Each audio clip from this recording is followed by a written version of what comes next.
अरे हुआ क्या माजरा जो कि अरे वीर हुआ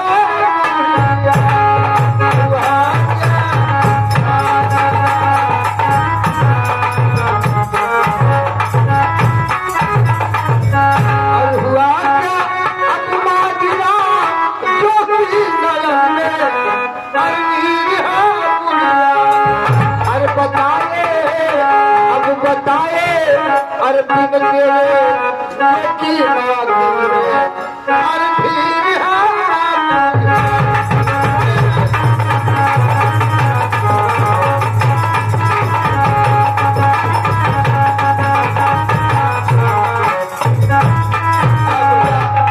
अरे क्या पकी जा रही हो?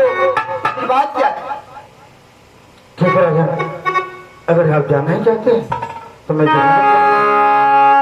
अरे चलो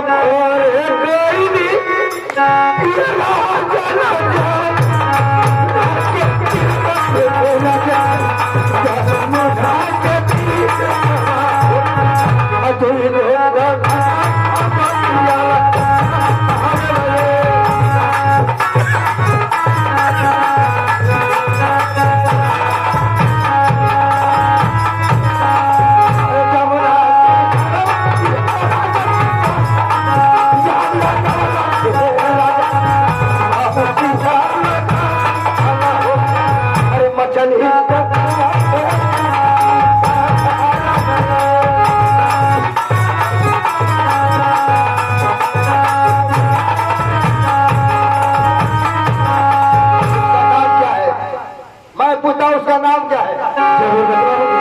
अरे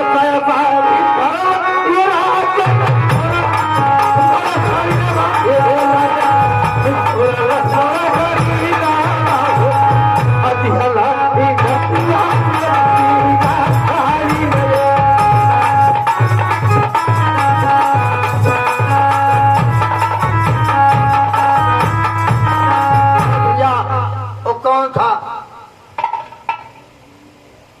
अरे पाला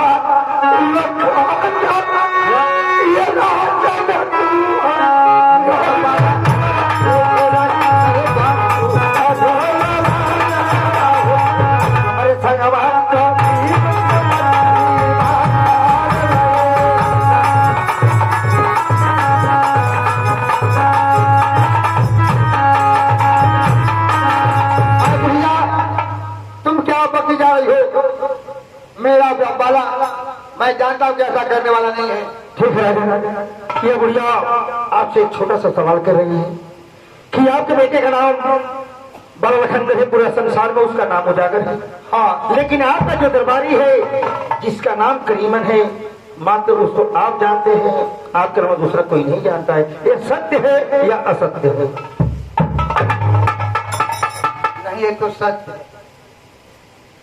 है राजा। ये बुढ़िया आपके सामने अपना दामन फैला करके आपसे न्याय की भीख मांग रही है राजन, कि आप इस बुढ़िया के साथ न्याय कीजिए राजन। अरे बुढ़िया, अगर मेरा बाला तुमसे अगर ऐसा कुछ कब किया है तो बाला को मैं सजा दूंगा, इसमें कोई रोक नहीं पाएगा। ठीक है महाराज, न्याय मिलेगा तुझे। मैं चल रही हूँ महाराज की तरफ में। हम जाओ, खुश रहो।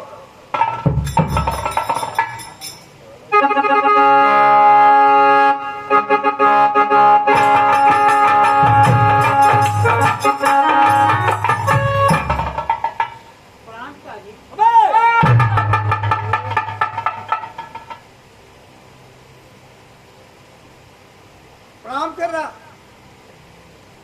मेरे दरबार में आकर तू प्रणाम कर रहा। अरे बाला तू निकला है करदार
अरे काहे पुलवा में दजिया अरे लगो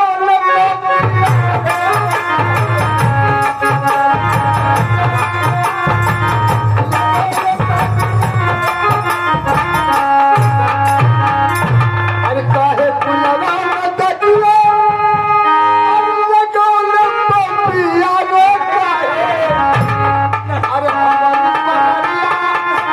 हमारी काहे अरे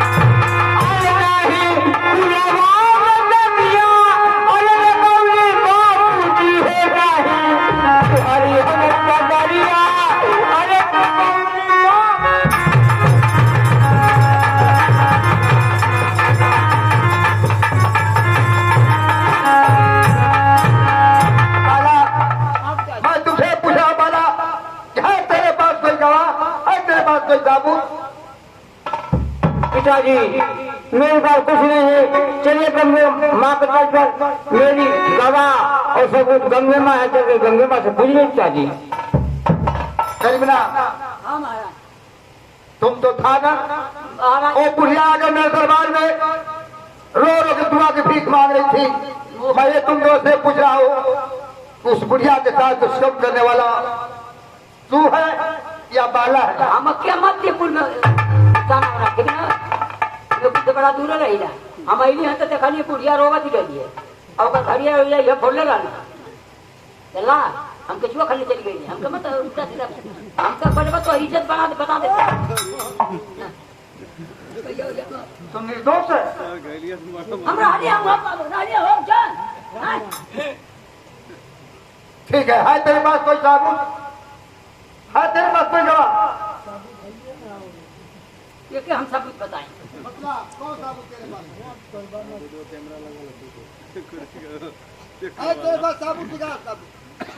केवल सब कुछ हम तो कहते हैं हमें ना समझ में आवे तो ये साबुत देना होगा कि बुढ़िया के साथ दुष्कर्म करना तू है या बाला है?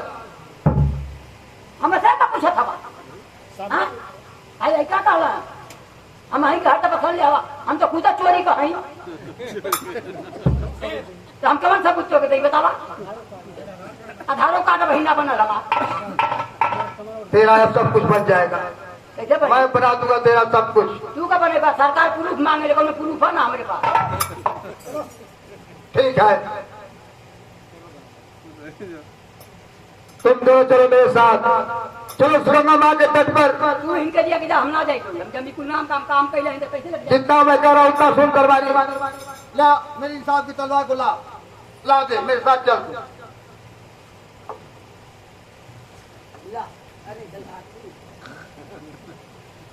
बाला चलो तुम दोनों मेरे साथ। एक बात बताऊं तुम दोनों को, गंगा बारे का जी इन्हें ये दोषी बाला है चाहे करीमना है, चाहे वो हिम्मत लगावा चाहे वो काट दा इनकर खाली व्यवस्था करा। ठीक है तुम दोनों साथ में था ना? हम तो वही दर फरे सही। ठीक है तुम चलो, अगर सब जगह निकल गया ना तो तुम दोनों का वहीं पर सर और धार उस गंगा के तट पर चलता कहा ना सर और धार अलग अलग। हम तो वही तरह हमके कहू कही ना पाई आज तक ना कहू कहले हम तो खुदा परेशान नसबंदी करा लिए। चलो चलो मेरे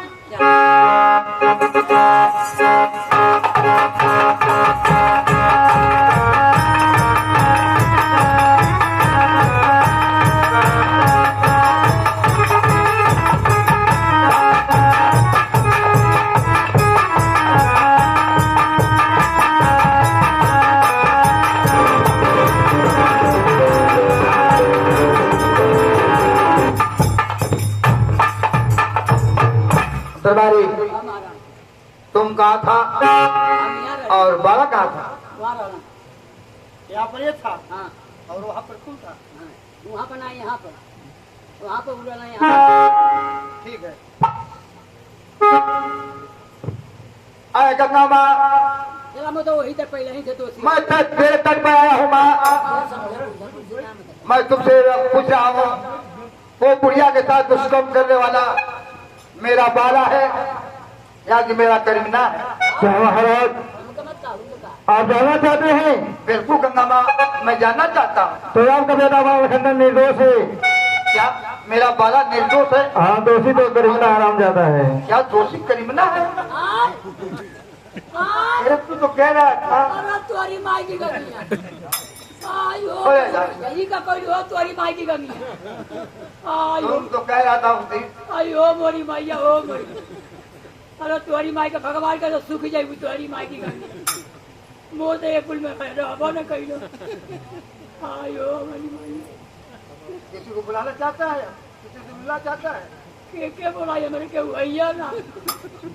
चलो मंदिर में से आ जाओ, नहीं जाओ, हाँ नहीं जाओ। निहुर जाओ। ये कहाँ सीखले आवा हो? मैं कह रहा हूँ क्या करो? पहले सब कपड़े उतार दो। आयो मोरी। अरे तुम्हारी माई की गमिया। तुम तो उस दिन बड़ा मजा ले रहा था। कवन परीक्षा हमार परीक्षा लेती हो। आई हमार चमरौतिया पकड़वा। अरे तुम्हारी माई की गमिया। महाराज हम ना ये कुल हो। अभी पता लग जाएगा। सब हवा हो जाती है।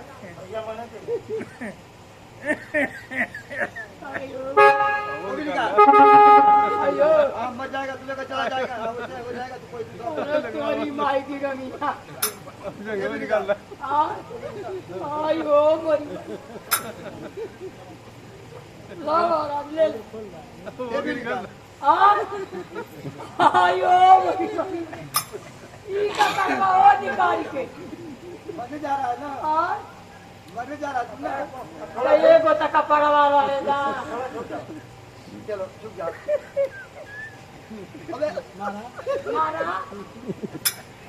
मारा। अबे ऐसे घूम जाओ, ऐसे दूर ऐसे घूम जाओ। हम बता रहे हैं ना। मारा। एक, दो। सारे महाराज जनरल करीबर भी दवा दोषी नहीं है। ये दही खाया और पैसे नहीं दिया। जानना चाहते हो बुढ़िया कौन थी? बुढ़िया के भेष में आपका दुश्मन पंडित विसाइया था। वो आपसे अपने प्रतिशोध का बदला लेना चाहता है। पंडित बिसराइया था और बुढ़िया का भेष बनाकर घूम रहा, नदी तट पर चला गया। हमारा साफा ही जैसा नहीं खाया है। पहले तो टहली। उसमें जहर था। उसमें जहर था, पंडित बिसरिया था। मरा तो हमके सीवन चढ़ावा था उल्टी करी। और से नहीं उल्टी होगी तुम्हारी। हाँ सब भेज देता हूँ। तब तो खुनवा नहीं करे लगी माँ। दादा हम जाते हैं, भर्ती हो गया। अच्छा कुछ बारी। तुम दोनों की परीक्षा हो गई।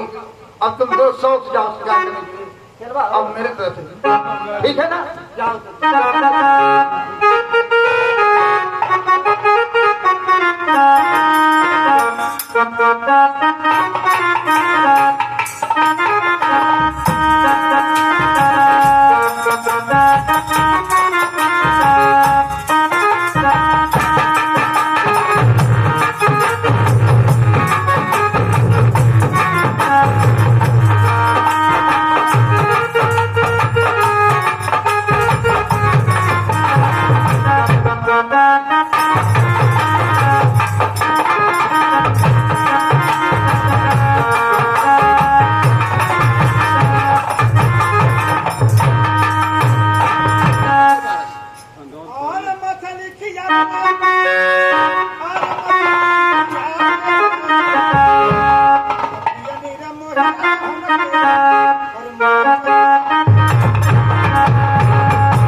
चली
लगेगा। जय भैरव मत घूमने के लिए लोगों के सामने अंधेरा छाओ, ताकि ये लोहे का खंजर देखने में लोहे का खंजर है, जब इससे पंछी बांधूंगा तो ये लोहे की मछली हो जाएगी और उस मछली को पकाएगी तो कोई सत्यवर्ता कंजर बनाएगी, अन्यथा उसके अलावा दूसरा कोई नहीं बना सकता।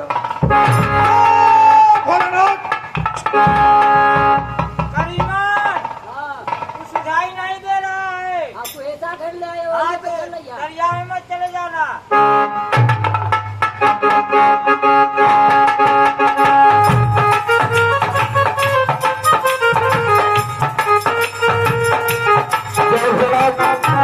मेरे जाने के बाद इन दोनों के सामने उजाला देना पड़ेगा।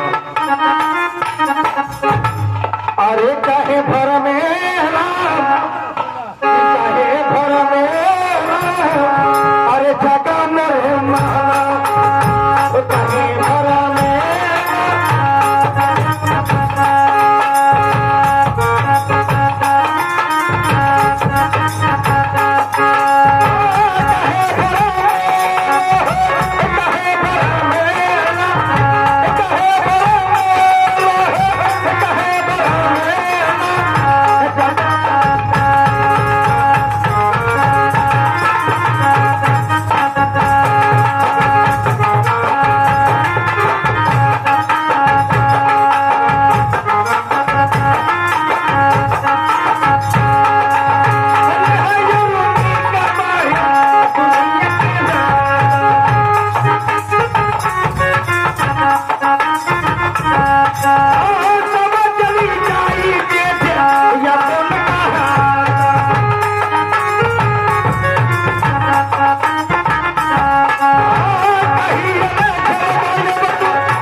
मुझे दिखलाई दे रहा है।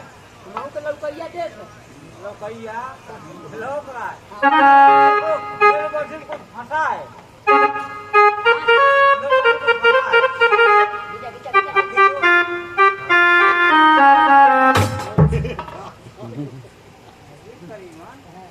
चल चलते हैं घर।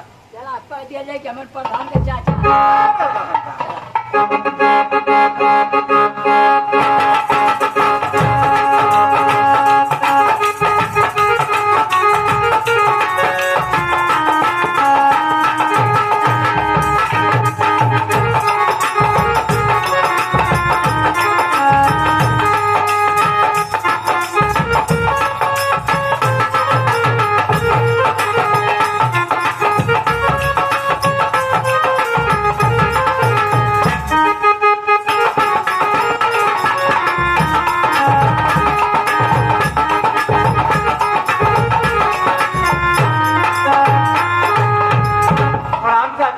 पिताजी ये देखिए मेरी बंसी में कितनी खूबसूरत मछली बनी पिताजी। लोहे की मछली कटाओ तो ढंग तेल मसाला ले ले हैं 40 रुपए का मसाला बनवा ले मारा व्यापारी ये लोहे की मछली फंसी थी। हाँ का कर जाए वो मिल गई थे बाला तुम जाओ खुश रहो। बाला कोई ऐसी साधारण मछली नहीं दरबारी है। हाँ सही ये हमारे लिए अच्छा शुभ संदेश लेकर आई दरबारी। है हाँ मछलियों कुल नहीं होता होता देवे ले ये दरबारी किस्मत में होता है दरबारी। हाँ सही दरबारी अब मैं इसे क्या करूं, कैसे इसका भोजन दिया जाए? बेच ले महाराज जाकर के खाई मछली। नहीं दरबारी अब इस पे मेरी दो शर्त है।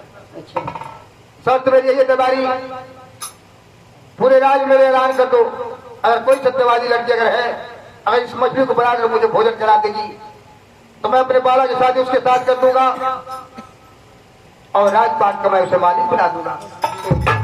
पूरे राज्य में मेरे ऐलान कर दूंगा।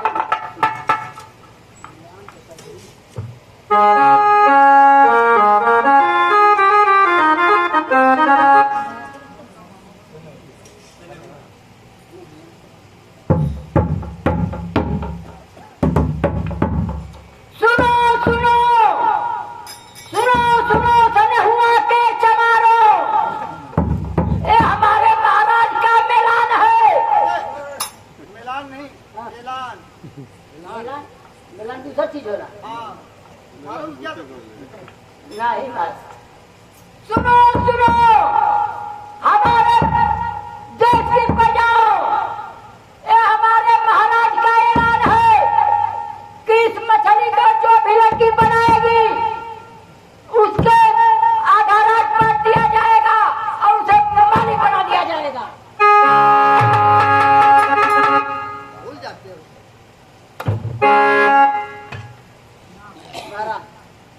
केहू ना लड़कर मुझे लग रहा दरबारी कि हमारे राज्य में कोई सत्यवादी लड़के नहीं। महाराज हमारे हेडलो बनावे ले महाराज अबे क्या बात कर गया। अरे महाराज सत्यवादी हमारे में हेडलो खाली 3 जगह पकड़ाई है बस। ये कौन पूछता है? हम अपने घर कैसे पहरे फेंकीला दुनिया लूटो महाराज। अच्छा मत सोचा कर दरबारी अपने घर की इज्जत अपने को बचाओ। तब कहाँ खोजे चल रहा? दरबारी देखो यहाँ कोई है नहीं। हाँ आओ चलो मेरे दोस्त रहते हैं उज्जैन शहर में। एक मेरे दोस्त है जिनका नाम बेचू सेठ है। उज्जैन शहर में? उज्जैन शहर ये कहाँ पर महाराज? गुजरात प्रांत में पता है दरबारी। अच्छा बहुत दूर है ना? हाँ गुजरात प्रांत में पता है। अच्छा। चलो वहीं पर मेरे वो बेचू सेठ है जो ना उनकी लड़की सुनता हूँ बेहुदा है। तो महाराज टिकट ऊपर टिकट ले आवा कि बहुत भीड़ चलती है। टिकट क्या लेना देना है अपने साधन चलो अपने साधन पर चलो। हाँ चला ठीक है चलवा ले लेते हैं बढ़िया चलावर चला अबे ठेरी खिला नहीं जाना है। आओ चलो मेरे साथ।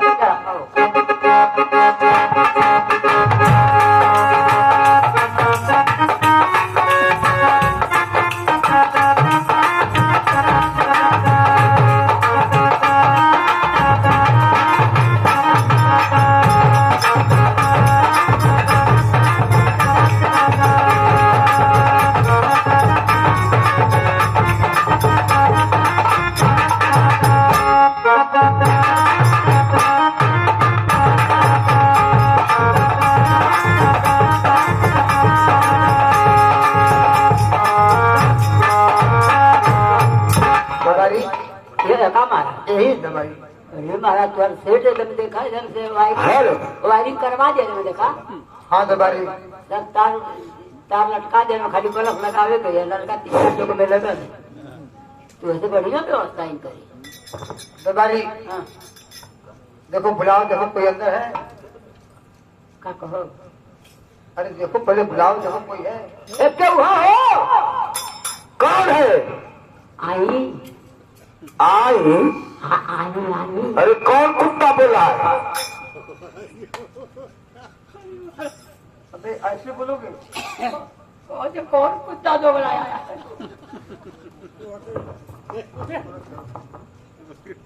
हेलो हाँ बोलो कौन है?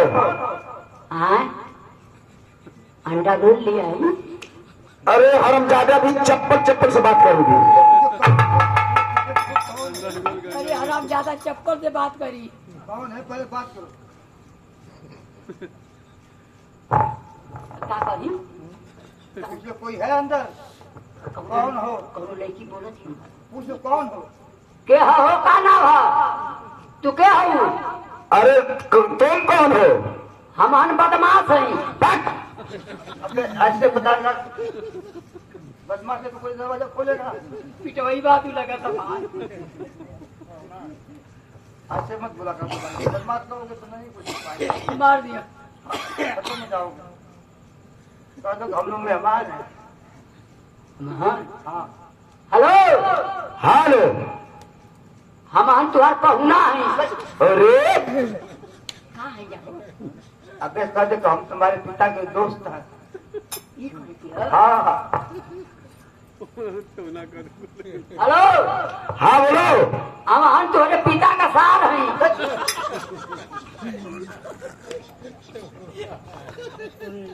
सारा कमान केवन बतिया निकल जाओ। तू ले फिर बोला देखा दरबारी अगर बुलाना तो अच्छी तरह से बुलाओ नहीं तो मार खाना है तो तुम लोग में चल रहा है। नहीं मारा बढ़िया बुलाओ। हेलो कौन है? हम बदमाश हैं। बदमाश? अरे अबे बदमाश नहीं हम लोग अमन पिता के दोस्त। हेलो हेलो हाँ बोलो। तुम्हारे पिताजी का क्या नाम है? का नाम है? बेचू से बेचू सेठ का लड़की हूँ। हाँ हम नहीं का हमारे दोस्त हैं। हमारे खिचड़ी लेके आ रहे हैं। अरे खिचड़ी क्या करे नहीं बताई बा। अबे मिलने के लिए आया। हमारे मिले आ रहे हैं। पोस्टमार्टम करे। पोस्टमार्टम। अरे अभी चप्पल लेकर के अपनी दरवाजा खोलूंगी। भागा होना तो मारी चप्पल हम के पिटोई बाबा। अबे ऐसे तुम बोला कोई पीटेगा तुम्हें। आखिर कौन काम से आए हो? हम लोग बोले हम लोग मुलाकात करने के लिए आए तुम्हारे साथ। हमान तुम्हारे पिताजी से मुलाकात करे नहीं है। आई तुम्हारे पिताजी का दोस्त हम गंडू नरेश। अबे क्या बोल रहा है? चंदू नरेश। हाँ हाँ खोला दरवाजा। महाराज आखिर क्या करने आए हैं हमारे पिताजी के दोस्त? क्या करे यार बधावर लेके क्या करे यार बताइए। मिलने के लिए खोला हो हमारे मिले आ रही। ठीक है मैं दरवाजा खोलेंगे। लेकिन मीठा उठा ना ले लें जब बात साफ है। वही तो निछाने हिला ना कला पापा यार अरे चाचा जी के चरण में बिरला का।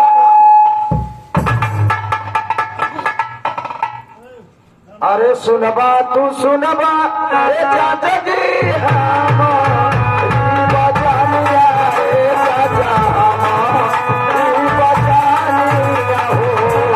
अरे सुन ले बाया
ठीक है बिहुला, अगर तुम जानना चाहती हो तो मैं इस बात को जरूर बताऊंगा तुमसे।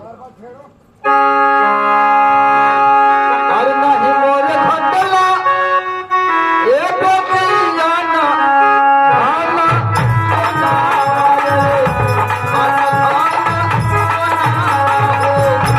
नहीं रे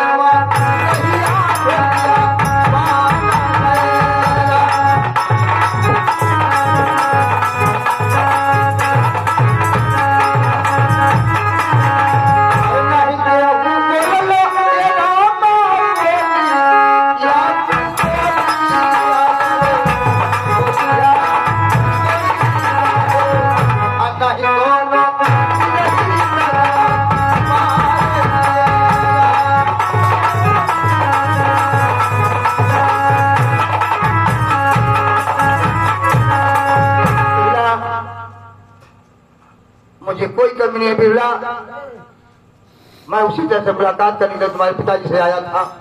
क्या मैं कुछ कह सकता हूँ? कहिए चाचा जी, क्या कहना चाहते हैं? बिरला, एक मेरे पास एक लोहे की मछली है। अगर तुम्हारे राज्य में अगर कोई है, अगर कोई सत्यवादी लड़की, तो इस मछली को बना दे, भोजन करा दे। अरे धरऊ धीरा जवा, ए चाचा जी कारा, रे करो बाबू, बेड़ा पार करी है भगवान मेरा।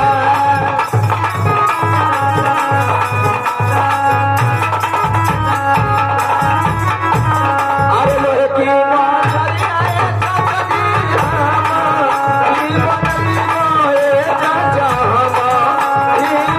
हम, अरे भोजन आई तो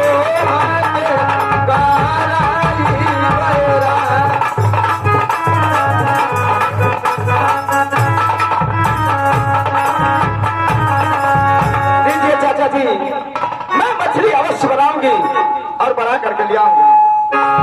ठीक है बिरला, ये लो।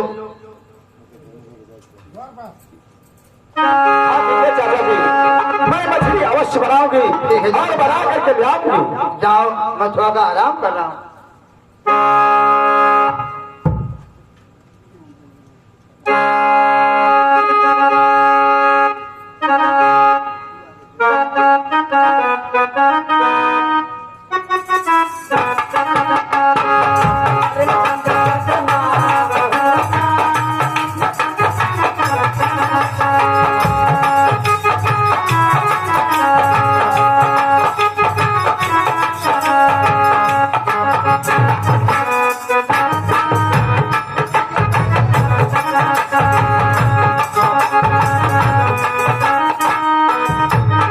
हाँ लीजिए चाचा जी, मछली का टेस्ट देखिए। दरबारी, ये मुर्गा तू खा जा। ना मैं भूखल है, जूतिया भूखल है मैं। हाँ। तंदूरी रोटी ले आई? नहीं, बस अब पेट लेना था दरबारी। नहीं ठीक। दरबारी, हाँ? ये मछली बहुत सुंदर बनी हुई है, बहुत अच्छा टेस्ट है। हाँ, मौका तू बढ़िया है। हम जाते 3-4 दिन तू अब अंदर अंदर घूम महकबा। दरबारी, हाँ।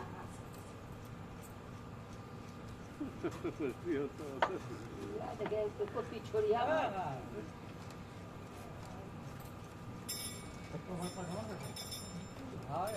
बेला, मछली में बहुत टेस्ट आया। मैं तो खा लिया, लेकिन इस मछली पे मेरी दो शर्त थी। कौन सी शर्त है चाचा जी? मेरी दो शर्त यही थी कि अगर कोई सत्यवादी लड़की अगर इस मछली को बनाकर मुझे भोजन करा देगी, तो मैं अपने बाला के साथ उसके साथ कर दूंगा और उसे राजपाट का मैं मालिक बना दूंगा। ठीक है चाचा जी, आपकी 2 शर्त है और मेरी 5 शर्त है।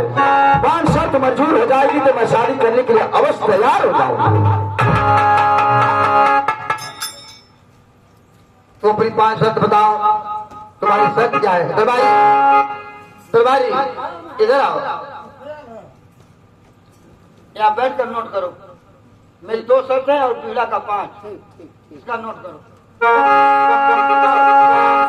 अरे सुनबा तू सुनबा, सुनबा तू सुनबा, सुनबा तू सुनबा चाचा जी, हमारी होगा आचारिया।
अगर और दूसरा सर 80 मन और पीला अब तुम्हारी तीसरी सर क्या तीसरी मनलिया तीसरी मनलिया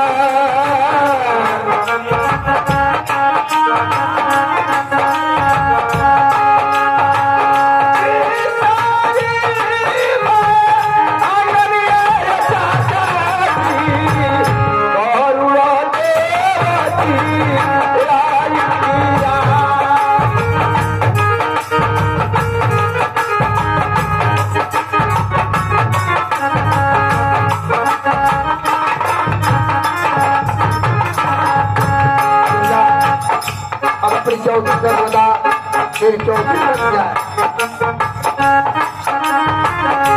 चौथी मगनिया चौथी मगनिया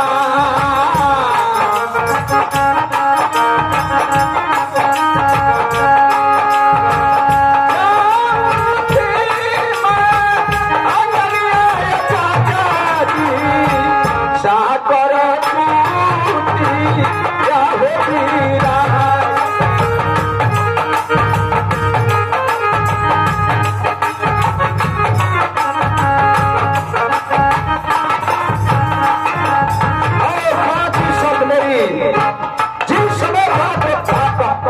मेरी सुहाग रात होगी उस समय द्वार पे आपका पहरा होना बहुत जरूरी है चाचा जी, बहुत जरूरी है। ये तुम क्या करेगी? जिस समय तुम दोनों सुहाग रात में अच्छा घर गौबर में रहोगे तो उस समय दरवाजे पर मेरा पहरा, ये कहाँ का नियम ऐसा है? हाँ चाचा जी, तभी मैं शादी मंजूर करूंगी, नहीं तो नहीं करूंगी।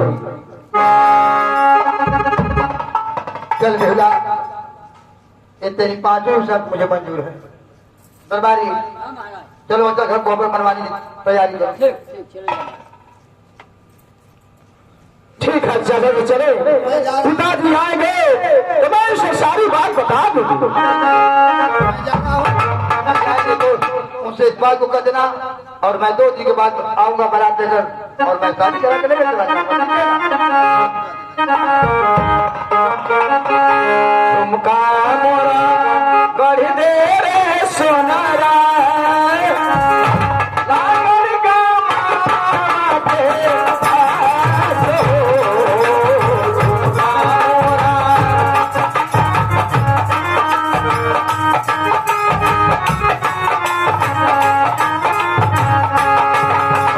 तुमका मोरा गढ़ दे रे सोनारा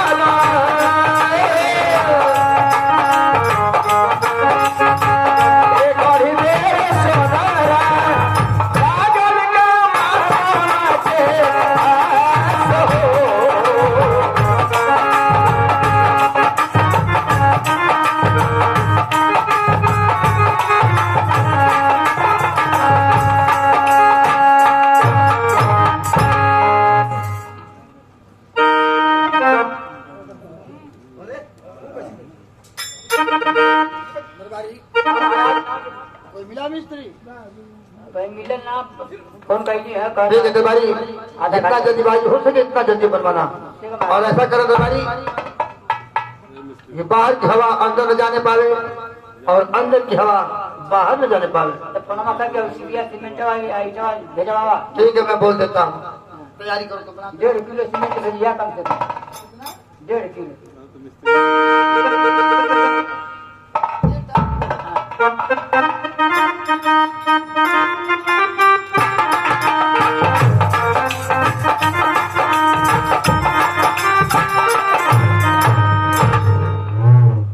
क्या कर रहे हो? चल खबर बन रहा है। अच्छा घर कोहबर बना रहे हो? हाँ अच्छा घर कोहबर के दक्षिण साइड में एक पतला सा सुराख करो। नहीं, महाराज का आदेश नहीं है। अरे वो तेरे महाराज का आदेश है और ये मेरा आदेश है। नहीं, वो तो ऊपर से आदेश है कि सुराग कहीं ना होगा। अबे वो तेरे महाराज का आदेश है, हाँ ये मेरा आदेश है। हाँ, ठीक कर देते घबरा। सुराख करो। जबरदस्ती कैसे बतिया? अरे हो जाते भाई, परेशान न तो खा, नहीं तो तुझे जड़ हम लते रहिए। सती हो अरे हो जाता है कैसा सुराग कर मुंह ना अपन देखा था सुराग करवा तू सुराग करेगा कि नहीं करेगा रमवा ले ले तब न होई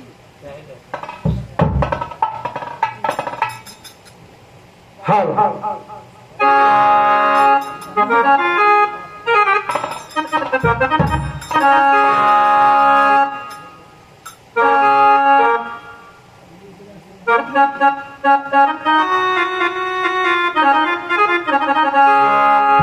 अरे कया कया सारा अरे बसवलू हो अरे बसवलू हो तू तो चोरनिया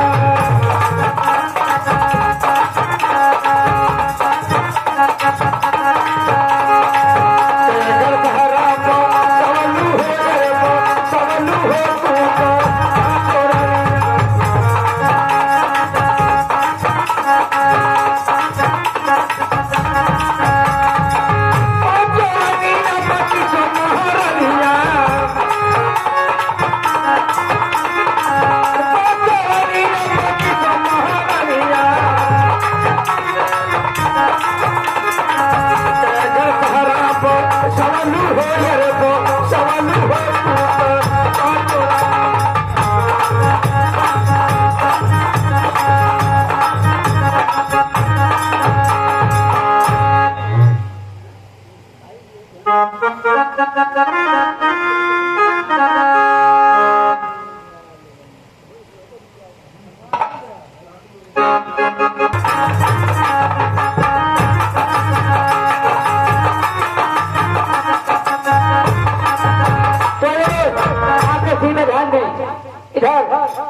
महाराज अजय है मोहम्मद के पास जाकर के पहरा देते हैं तो किस रूप में देते हैं अब ये सिंह आपके सामने पेश है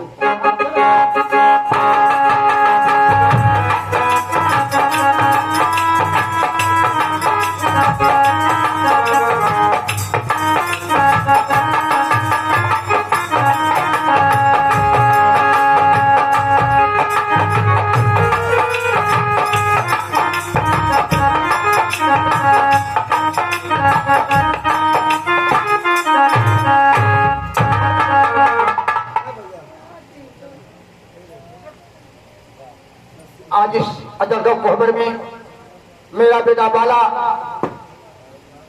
और बिहला ये दोनों सुहाग रात मना रहे हैं और मैं दरवाजे में पहरा दे रहा हूं। जागते रहो जागते रहो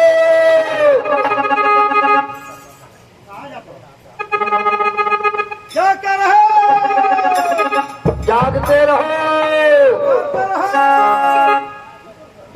जागते रहो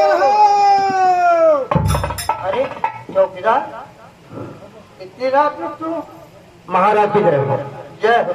महाराज आधी रात हो चुकी आधी रात बाकी है आप देख रहा हूँ दरवाजे को पहरा देने की बात क्या है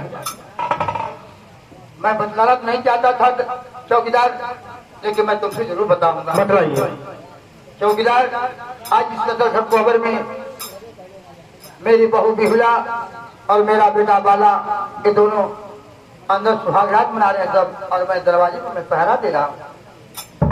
महाराज आप ये क्या कह रहे हैं कि आपका बेटा और बहू अंदर सुहाग रात मना रहे हैं अजरगढ़ कोहबर के अंदर और आप पहरा दे रहे हैं हाँ अरे महाराज कितने शर्म की बात है कि बेटा और बहू अंदर सुहाग रात मनाए और बाप होकर दरवाजा को पहरा दे रहे हैं शोभा दे रहा है महाराज। अरे आज तो पहरा आप दे देंगे कल जब आप अपने राज्य का भ्रमण करेंगे प्रजा में जाएंगे आपकी प्रजा आपसे पूछेगी सवाल करेगी कि बतलाइए कि बेटा और बहू सुहाग रात मना रहे थे और बाप होकर दरवाजा पहरा दे रहे आप यहाँ से ले उड़ाएंगे मजाक करेंगे। तो ठीक करो चौकीदार है इसमें कोई उपाय? महाराज आप यहाँ से जाइए आपके बदले में चौकीदार पहरा देगा। ठीक है तो अच्छी तरह से देखभाल करते रहना मैं चल रहा।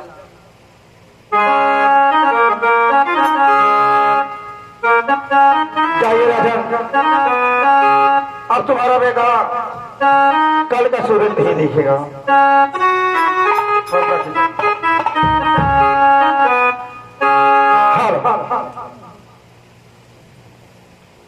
अरे मैं माल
बात सुन बा ये भैया क्या के डोला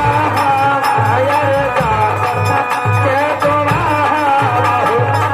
अरे सुन ले बाजाना क्या लगा आई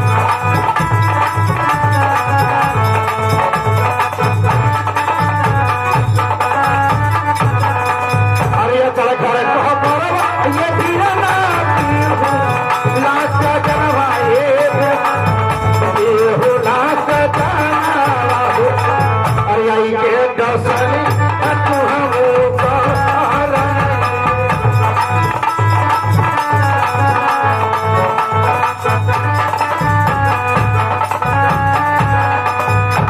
अरे जो है इस वक्त तू है कहा और तेरा गुरुदेव तुझे पुकार रहा है आओ नहीं गुरुवार मैं पानी में रह रहा कभी इतनी ठंडी हो गई गुरुवार मैं नहीं कर पाऊंगा पानी में जाकर के बैठक में खा रहा है और तेरा भी ठंडा हो गया है तो ले मैं तुझे साथ देता हूँ कि चाहे सतयुग हो द्वापर हो त्रेता हो या कलयुग हो तू कभी किसी भी इंसान को नसेगा तेरा विष कभी काम नहीं करेगा आओ नागराज जमुन अगर तू सच्चे में मर्द की औलाद कहलाता है और मर्द है तो तेरा गुरुदेव तुझे पुकारा है आओ नागराज जमुन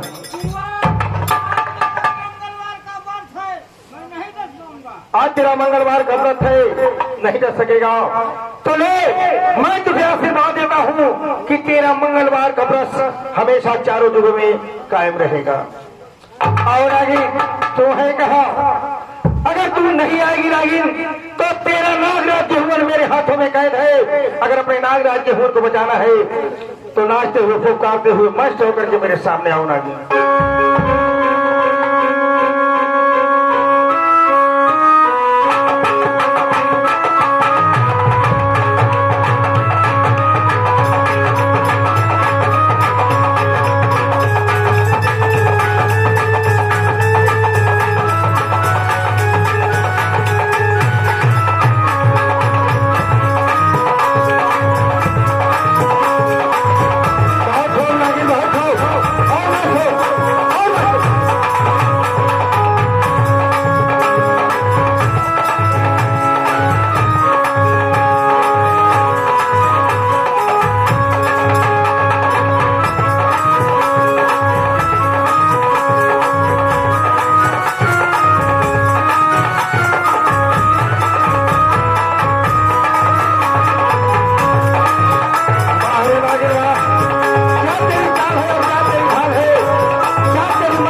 पाप पढ़ते हो गुरुदेव आशीर्वाद नागे तुम्हें नहीं मालूम कि आज तेरा गुरुदेव तुझे क्यों बुलाया है क्यों बुलाया गुरुदेव आप बताइए अरे सुनबो तो सुनबो ये नागिन अरे हमारी बचानिया हो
सुन बात सुन बात अरे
और बाला मेरा बहन हो है, मैं कैसे कर सकती हूँ? लेकिन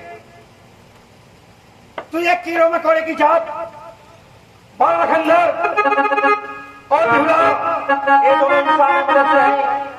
कहाँ से तेरा बहन बहनोई का रिश्ता कायम होगा? मैं सच कर रहा हूँ गुरुदेव। तू डसेगी कि नहीं डसेगी, पहले मुझे ये बता।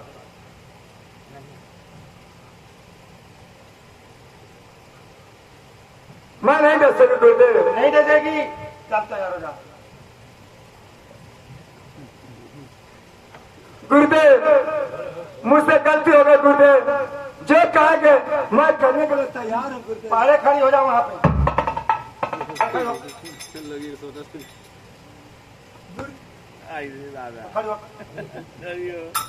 मैं तैयार हूँ। तैयार है तो मैं नहीं तैयार हूँ। थोड़ा मैं तेरी आंखों का पर्दा हटा दूं। ज्यादा सोती है, थोड़ा खड़ी हो जा। मैं तैयार हूँ गुरुदेव। ऐसे उठा घुमा। चल तैयार हो।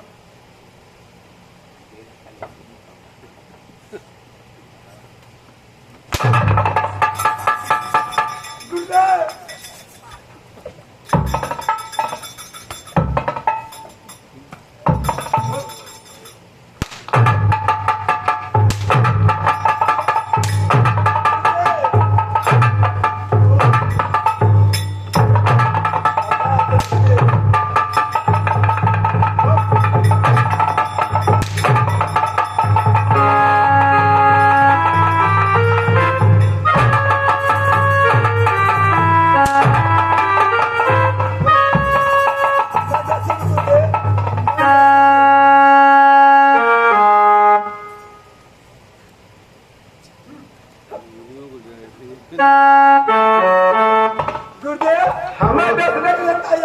दसने के लिए तैयार हो जा, खड़ी हो जा।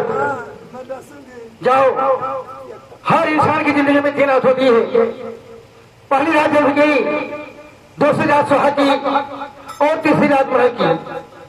आज बड़ा लखनऊ बिहुला की दोनों की जिंदगी की दूसरी रात यानी सुहाग रात है, और तुझे सुहाग रात मनाने से पहले दस दिन खत्म करना होगा। अगर तुम्हें कोई परेशानी हो तो अच्छी साइड में सुराग करें। अगर कोई परेशानी हो मुझे बुला लेना। नहीं गुरुदेव मैं चली जाऊंगी जैसे आप बताया। मैं तुझे बतलाया ही नहीं। सुराग को तू प्रवेश करेगी कैसे? पहले जाओ, बुला लेना।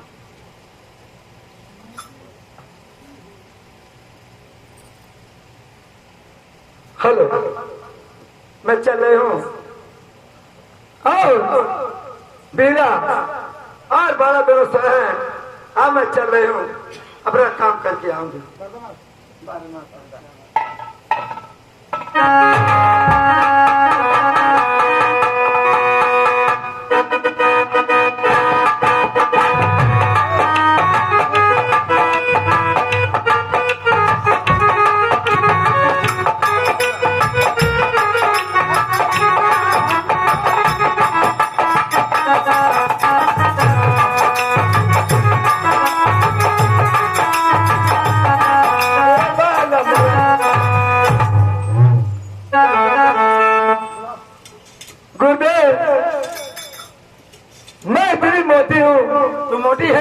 मैं बता रही हूँ गुरुदेव, मोटी है मैं इतनी मोटी हूँ। सुराग और तेरे सुराग में मैं कैसे जाऊँ गुरुदेव? यहाँ पर ठीक है, आप जुगाड़ बता दीजिए।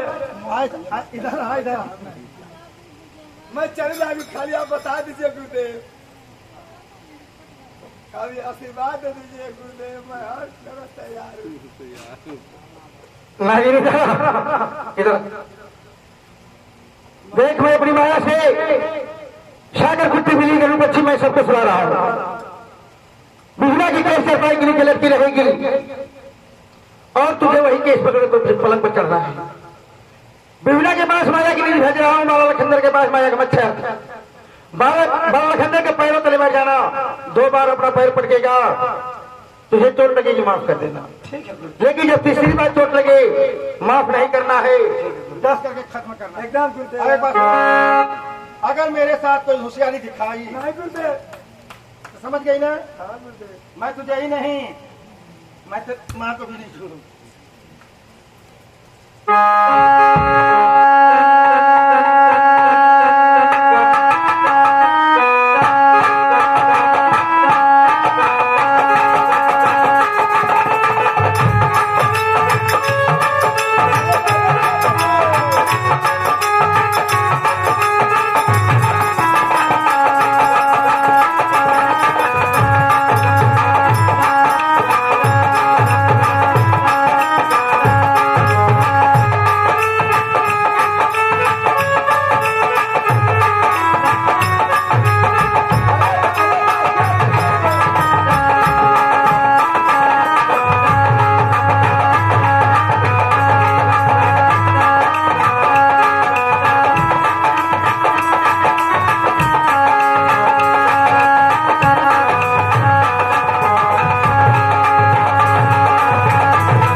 नागिन, मैंने तेरा क्या बिगाड़ा था नागिन, जो तूने मुझे डस लिया नागिन।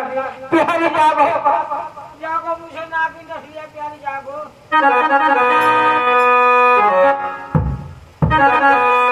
अरे सुनबू तू सुनबू रनिया, अरे हमारी होगा जहानिया।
स्वामीनाथ आज सुहागवाली रात और मुझसे दूर स्वामीनाथ स्वामीनाथ स्वामीनाथ स्वामीनाथ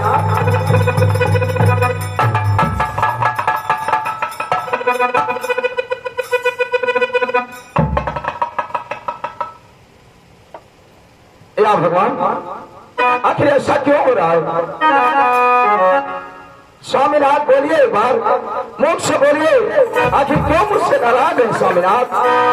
स्वामीनाथ उठिए स्वामीनाथ।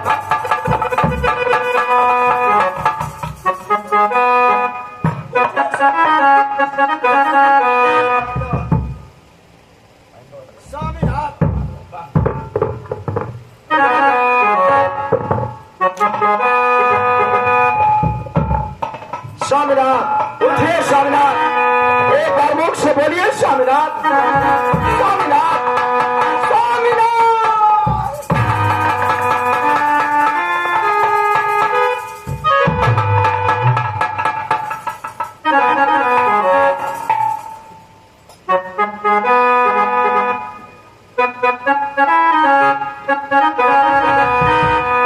या भगवान, तूने निर्दयी है पापी, इतनी बड़ी खुशी देकर और इतना बड़ा गम ढाल दिया। कौन पहाड़ पिछिल दे रामा, हमारे से हग हमारे।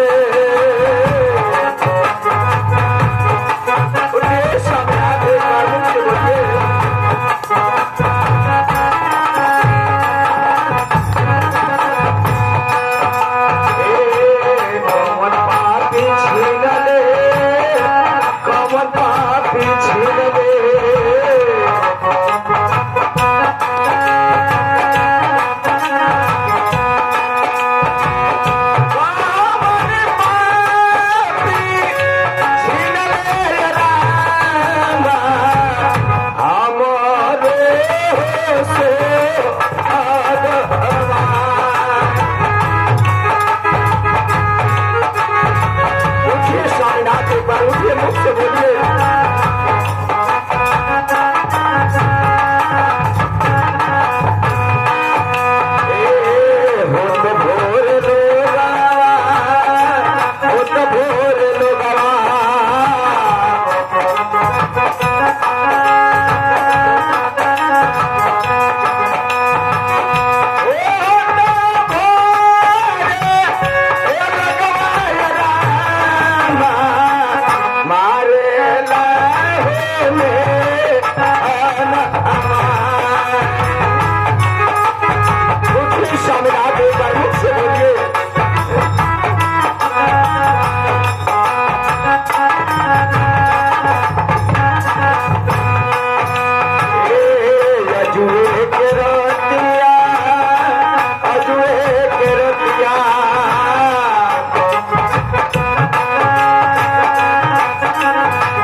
क्या स्वामीनाथ तिलक लगा रखी हो? पिताजी, ना जाने क्यों स्वामीनाथ मुख से बोल नहीं रहे। क्या बाला मुंह से अपने बोल नहीं रहा?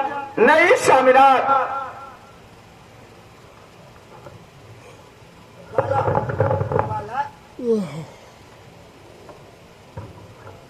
आखिर से क्या हो गया?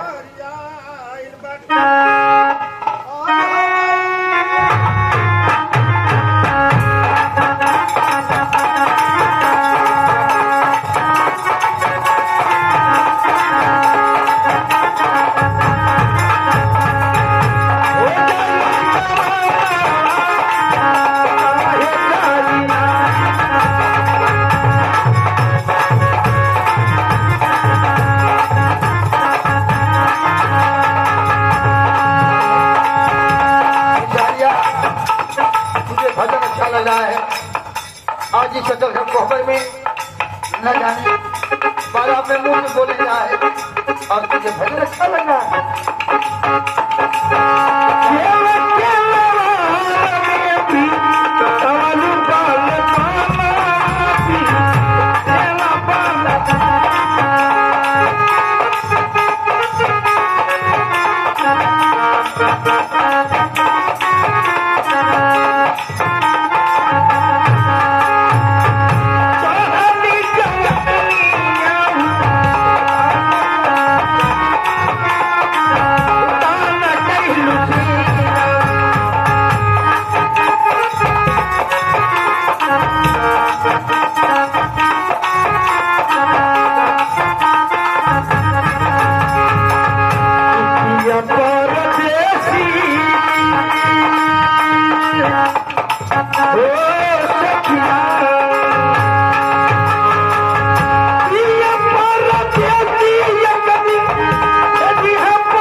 क्या जाना चाहते हैं? मुझे अच्छा नहीं लग रहा है राजा आपका बेटे की बात है।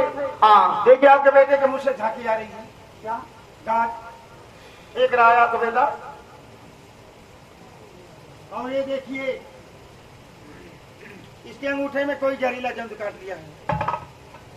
अब आपका बेटा इस दुनिया में नहीं रहा, आपका बेटा स्वर्गवास हो चुका काट दिया है। इसे। बिहुला, मैं तुम दोनों से पूछ रहा हूँ, या इस असल घर कोहबर में तुम दोनों के अलावा तीसरा कोई और आया था यहाँ? कोई नहीं था चाचा जी। अभी ऐसा क्यों कहते हो? मुझे क्या पता है पिताजी। आपका बेटा था। आज इस असल घर कोहबर में आपका बेटा आकर घर कोहबर में था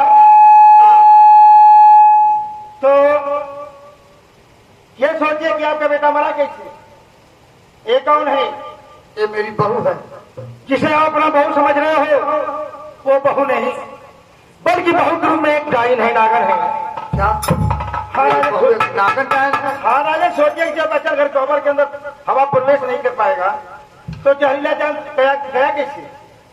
ये तो मैं भी सोच रहा था कि बाहर की हवा अंदर न जाने पाती थी और अंदर की बाहर। जिसे बहू समझ रहे हो ना, वो नागिन जब ठीक 12 बजता है तो इसके नाक से निकलती है और नागन बिहुला के शरीर का आधा अंग है।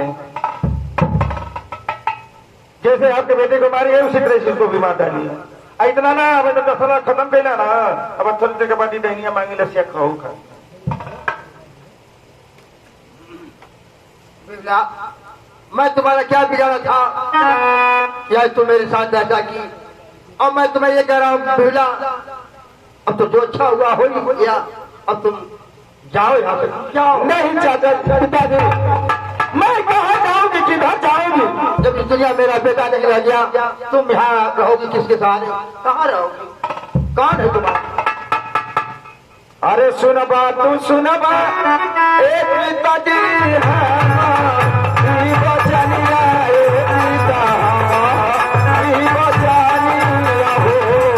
अरे सुन ले बड़ा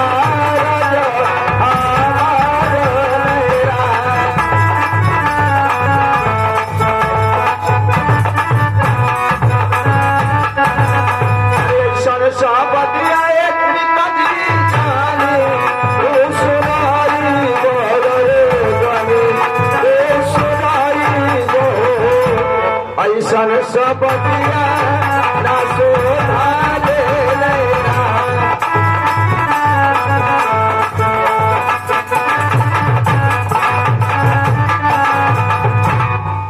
पिताजी अच्छा मत कीजिए, मैं कहाँ जाऊंगी, किधर जाऊंगी? अब मुझे न पता कि तुम कहाँ जाओगी।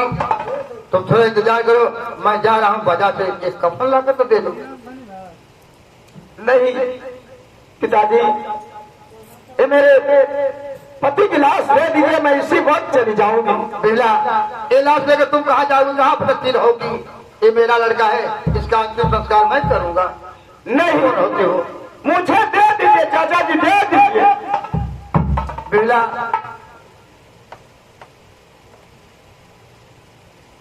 इलाज जगह तुम क्या करोगी? मैं पति के साथ सती हो जाऊंगी। क्या पति के साथ तुम सती हो जाओगी? हाँ चाचा जी। ठीक है, उठाओ इस लाश को और इतना दूर लेकर चली जाओ, फिर मुड़ के इधर ताकना मत और देश में देखना मत। तुम लेकर जाओ, मैं जा रहा हूं।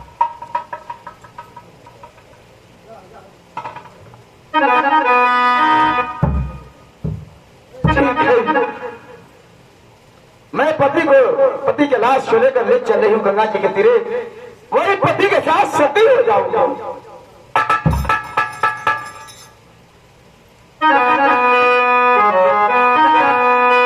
अरे ही पार गंगा हो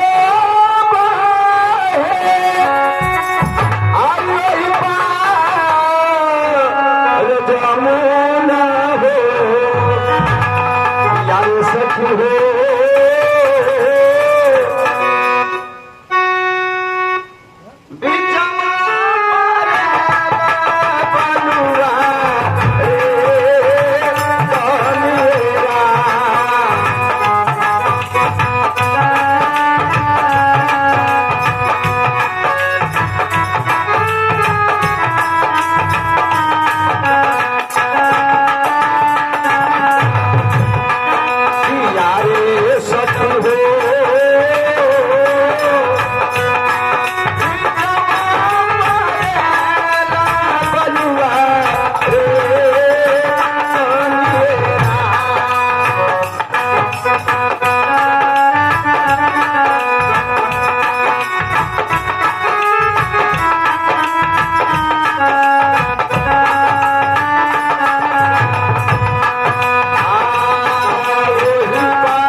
से कफन लेकर आऊं और गंगा जी के पूरे जल के पति के साथ सती हो जाऊं।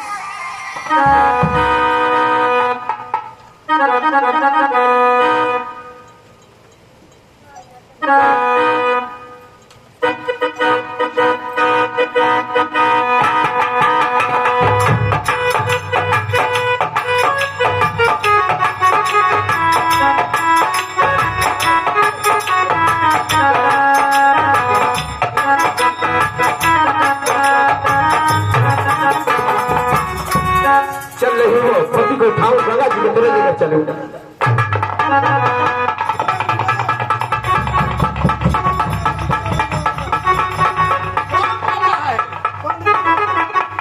पंडित विशाल अरे पापी, तूने तुम्हारी दुनिया उठा दी, मेरा सुहाग छीन लिया, फिर भी तुझे संतुष्टि नहीं मिल रही है। ठीक है, मैं लाश को लेकर चल रही हूँ।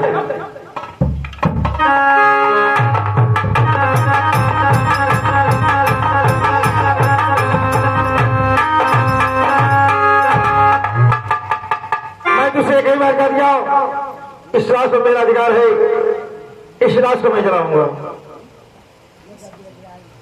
अरे बिसारिया, मैं लाश कबाब नहीं ले जाने दूंगी, बिसारिया कबाब नहीं ले जाने दूंगी। इस लाश पर तेरा अधिकार है, ये मेरे पति की लाश से मैं लाश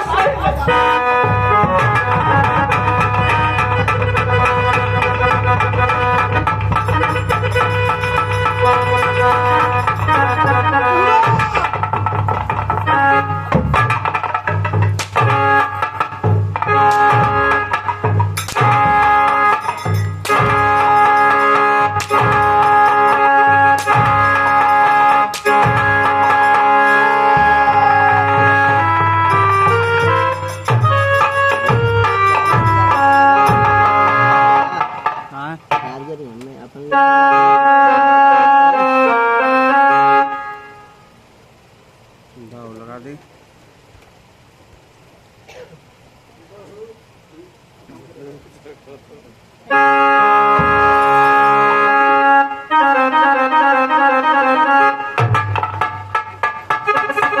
ठीक है बिसारिया, मैं आ रही कबाब नहीं तेरा पीछा छोड़ूंगी। मैं आ रही बिसारिया।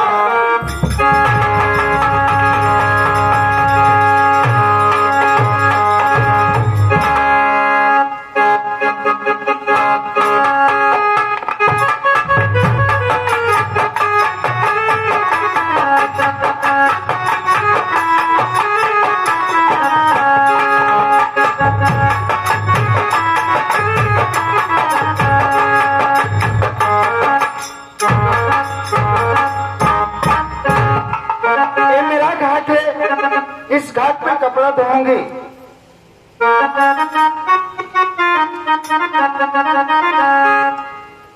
तलुगावा धोवत धोवत भइले दोपहर।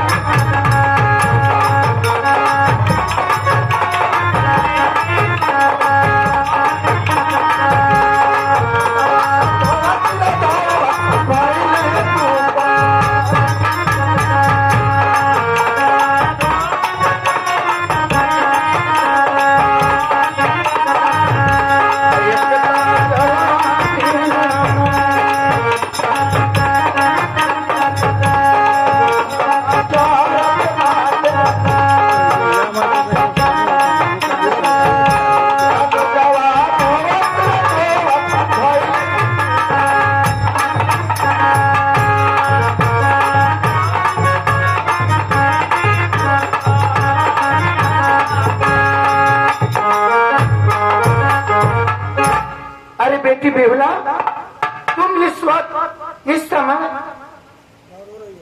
क्यों रो रही हो? क्या बात है, बताओ बेटी। अरे सुनबू तू सुनबू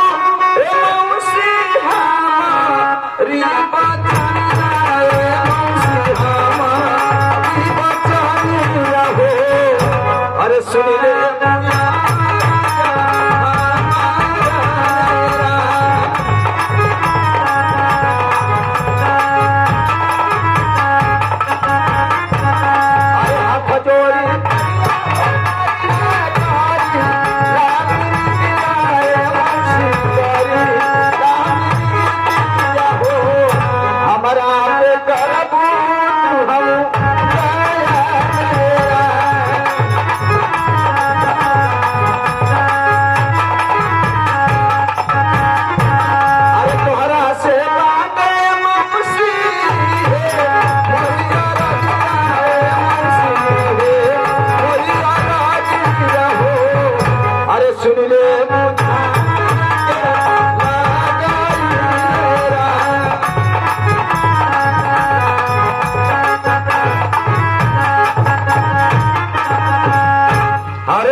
मेरे रास्ते में बिसरिया पहुंचा, जबरदस्ती लाश को छीन लिया। मौसी अगर कोई उपाय हो तो बहुत जल्द लगाओ, नहीं तो अगर आग भरा देगा तो मेरा पति जल करके राख हो जाएगा। मौसी राख हो जाएगा।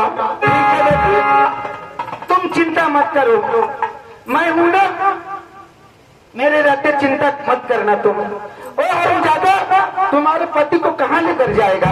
ठीक है मौसी, चलो चल तू अभी उसी हरमजादे की खबर लेती हूँ। ठीक है, चलो मौसी मैं रास्ता देखती चलो हूँ। बेटी, आओ चलो।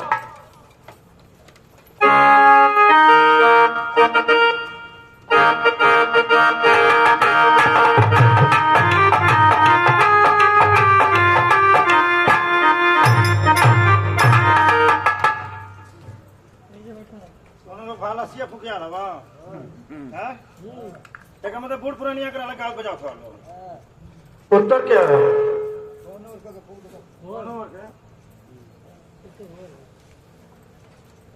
ठीक है आप तो उनका मजाक सोचा था।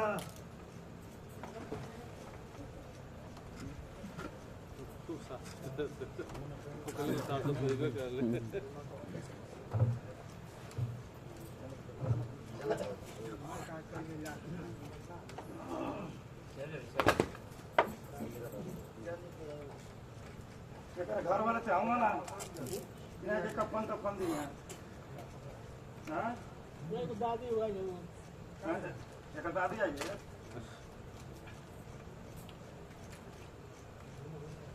हाँ एक दादी आई है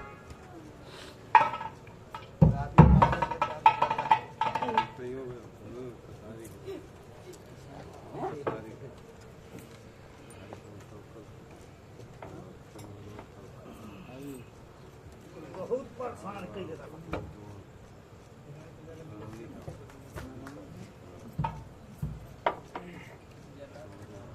ए मनोज भैया ये घटवा पर डोम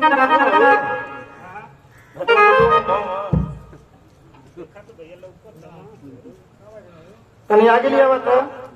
अच्छा मालिक लाओ तो डोम तो ये लगा तुम अरे लखकनी अरे दुनिया के रीता तमन्ना भइला पाया राजिए अरे जकरा के जिंदगी में अरे बेहना छुगाई उहे डोम दे लाया के आजिए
जो भी कोई इंसान इस मित्रों को आया है उसको यह मित्रों के माया के बाजार छोड़ करके सदगुरु स्वामी के पास एक ना तो एक ही सबको जाना है।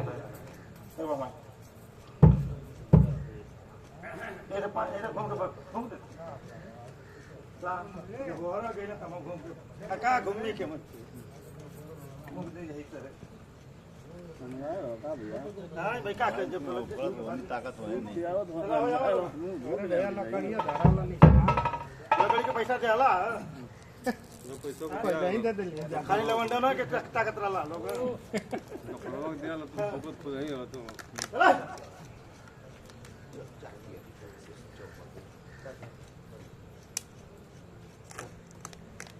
बलिया में काम करत हूं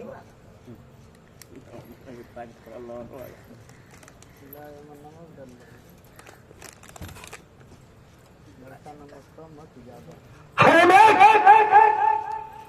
घर तुझे बरसना है तो खी बरस ये पानी बरसना बंद कर। अगर तू खी बरसेगा तो इस लाश को जला करके मैं ठिकाने लगा दूंगा।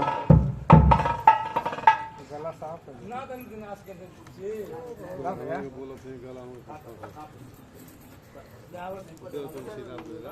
अरे नेतिया तो हाँ मैं इधर क्या करते? तुम मुझे पहचानते हो? अरे हम पूरा पहचाना थे तो के ना हम पूरा खानदान भर के पहचान थे। हाँ तो पहचानते हो तो ठीक है। बताओ क्या करे नहीं है। मैं हाँ मैं ये लाश लेने आई हूँ। ये लसिया लेके क्या कर रही ये तो क्या है वरस बतिया ये तो क्या लगी कि नहीं लसिया से तो से प्रेम बा मोहब्बत बा। अभी नहीं जानते हो? ये बिहुला मेरी बेटी है और बाला लखनदर मेरा दिमाग है। इसका मतलब तो जिंदा करना चाहती है। हाँ मैं जिंदा। जय भोलेनाथ। छोड़िए अपने कमंडल से इसका प्राण इसके शरीर में प्रवेश कीजिए।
अंजान में घटी हुई है उसे माफ करिएगा बेटे, माफ करिएगा। आशीर्वाद हो बेहुला, आशीर्वाद हो।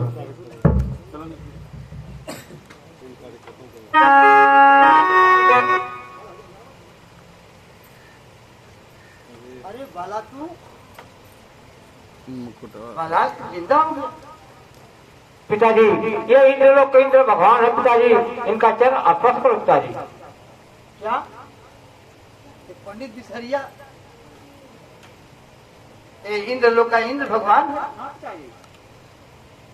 गुरुवर के चरणों में ये महाराज चंदू प्रणाम करता है। आशीर्वाद जिन्हें तुम अपना बेटा बहुत समझ रहे हो, बिहुला है हमारे इंद्रलोक के एक रंभापति, नेतिया है इंद्रलोक के एक उर्वशी परी, बालखंडर है हमारे इंद्रलोक का एक देव है। मैं तीनों को लेकर के जा रहा हूँ इंद्रलोक। तुम्हारे 6 पुत्र तुम्हारे आंगन में हिस्से खेलते मिलेंगे, जाओ संभालो। ठीक है गुरुवर, मैं तो जा रहा हूँ, लेकिन ऐसे मृतलोक में आकर के किसी इंसान से ऐसी परीक्षा मत लेना। क्या चंदू, क्या तुम मुझे वचनबद्ध करवा रहे हो? हाँ गुरुवर।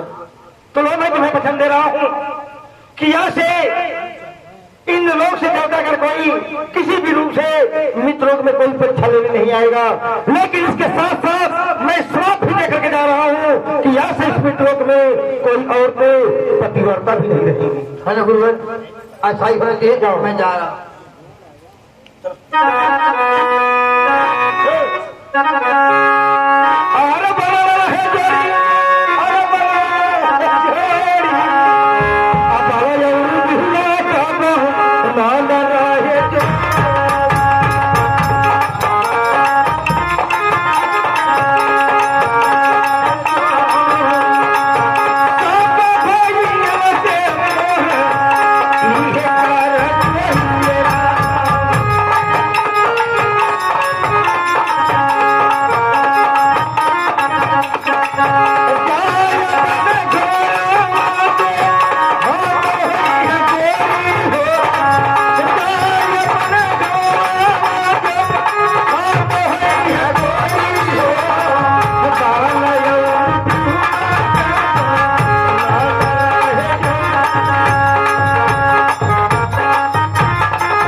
हमारा ड्रामा यहीं पर समाप्त होता है। आप सभी भाइयों को नमस्ते, प्रणाम, जय भीम, नमो बुद्धाय।